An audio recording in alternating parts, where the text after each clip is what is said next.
¿Quiénes son los talibanes? ¿Cómo surgieron? ¿Qué tienen que ver Estados Unidos y Rusia? ¿Y por qué el régimen talibán representa una auténtica amenaza para la población civil afgana? Como es costumbre, empecemos con un poco de historia. Para inicios del siglo XX, Afganistán era considerado un estado independiente, pero que tenía cierta influencia del Reino Unido. Luego de décadas de cierta estabilidad, en 1973 un golpe de estado termina con el mandato de Zahir Shah, el último rey de Afganistán, y se funda la República de Afganistán. Luego de varios conflictos internos llega al poder Mohammad Taraki, quien busca modernizar al país, llevar educación a la población y separar a la religión del Estado.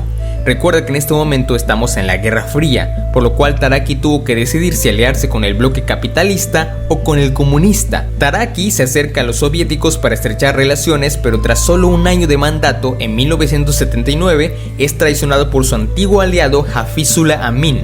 Y aquí comienza uno de los conflictos más sanguinarios de la Guerra Fría, la Guerra Afgano-Soviética. Ese mismo año, fuerzas especiales soviéticas asesinan a Amin y luego tropas rusas intervienen en todo Afganistán con la finalidad de convertirla en otro bastión del comunismo en Asia. Esto obviamente no le gusta a Estados Unidos, quien a partir de entonces financiaría a grupos de rebeldes islamistas que estaban en contra de la presencia soviética y del gobierno comunista impuesto por los rusos. Aquí la primera pista para entender el asunto. El comunismo soviético siempre se caracterizó por cancelar la libertad de culto, es decir, por estar en contra de la religión y sus manifestaciones. Esto fue un problema en un país donde más del 99% fue y sigue siendo musulmán, es decir, que practica el Islam. Los nuevos rebeldes, apoyados por Estados Unidos, se denominaron muyahidines y eran reclutados por los norteamericanos con el fin de derrocar el régimen comunista afgano. Durante casi una década, la Unión Soviética derrochó enormes cantidades de dinero, recursos y vidas humanas con el fin de mantener su poder en la zona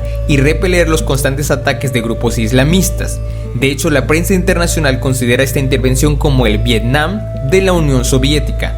Luego de perder miles de soldados, en 1989 la URSS retira sus tropas de terreno afgano y en 1992 cae el gobierno ante los muyahidines, incapaz de defenderse por sí mismo. Ese mismo año se declara Afganistán un emirato islámico. Pero con los comunistas fuera, ¿reinaría la paz en este país? Pues no. Diversos grupos islamistas surgieron con la intención de dominar la mayor cantidad de territorio y pelearían entre sí hasta que en 1996 un grupo yihadista, denominado como Talibán, que significa estudiantes, se apoderaría de Kabul, la capital del país. Para todo esto hay que aclarar que estos grupos islamistas tenían su propia interpretación sobre cómo debería ser un Estado islámico ideal. Pero de todos ellos, los talibanes eran los más radicales. Entre 1996 y 2001, la mayor parte de Afganistán estuvo bajo un régimen talibán de absoluto terror. En estos años, los derechos humanos fueron aplastados sin misericordia, pues a las mujeres se les impuso un estricto código de vestimenta que incluía la burka, un atuendo que cubría todo su cuerpo.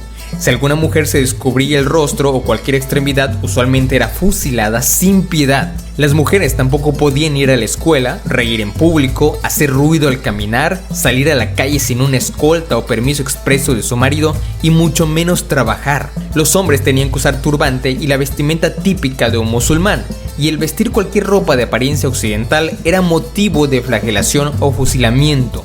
En casi todo el país, la pena de muerte y la amputación de extremidades era la norma para cualquier delito, por mínimo que este fuera. En todo el país se prohibió la música y cualquier representación de personas o animales. Las telecomunicaciones se cortaron y el país cayó en una profunda crisis económica. En estos años, la única organización que suponía el control total del régimen talibán en Afganistán era la llamada Alianza del Norte, liderada principalmente por Ahmed Massoud, un señor de la guerra que contaba con un importante poder gracias al comercio del opio cultivado en Afganistán y gracias al apoyo de la población descontenta por el cruel dominio talibán. Para 2001, a pesar de las numerosas victorias de la Alianza del Norte, el talibán contaba con el apoyo de importantes aliados, entre ellos Pakistán, Arabia Saudí y una organización criminal cuyo nombre no podemos mencionar porque si no nos bajan el video, pero que ejecutó uno de los peores ataques terroristas de la historia y cuya cabeza era este personaje.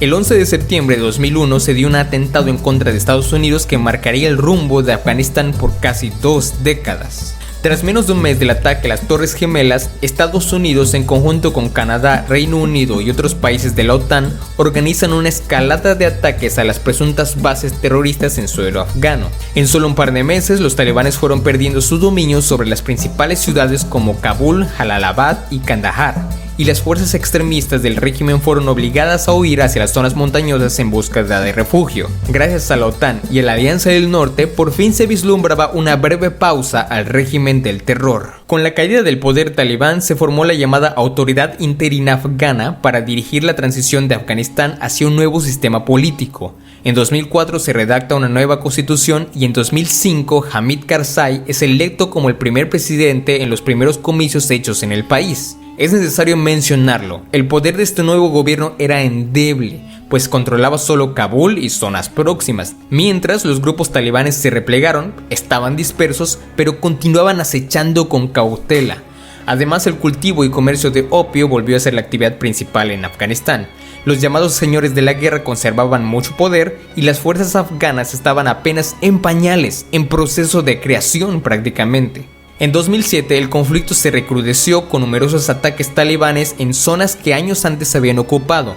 La OTAN mostraba preocupación por las continuas bajas del ejército estadounidense, británico y canadiense principalmente. El año 2009 fue el más violento desde la invasión de 2001. La insurgencia talibán incrementó los ataques por todo el territorio afgano, causando un gran número de víctimas, tanto de civiles como de fuerzas afganas. Ese año el presidente Barack Obama autoriza un aumento importante en el envío de tropas a Afganistán y otros países hacen lo mismo.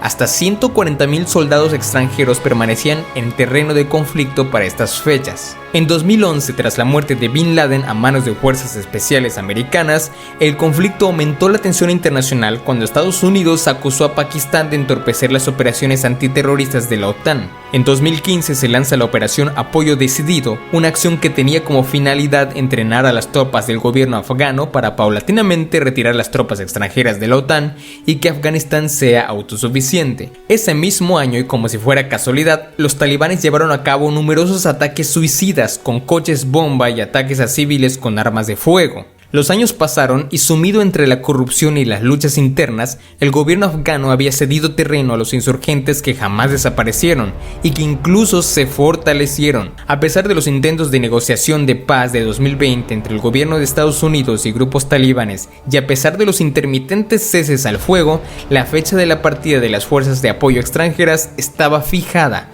el 11 de septiembre de 2021.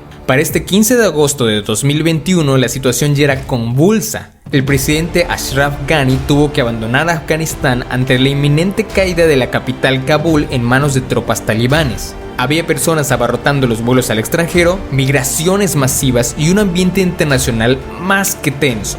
Para el momento de la realización de este video, los talibanes han tomado ya la ciudad de Kabul. Y los medios internacionales se cuestionan si una de las guerras más largas y caras de la historia moderna ha servido para mantener la paz en la región o si la pérdida de miles de vidas humanas no ha sido suficiente para mantener fuera del poder al talibán, un régimen que quizás traiga consigo años brutales de retroceso y violencia para los civiles afganos, que solo pueden esperar lo mejor o quizás lo peor. Si te ha gustado este video, déjanos tu like y suscríbete. Aquí encontrarás videos sobre historia y geopolítica, porque si deseas entender el mundo actual, necesitas saber de historia.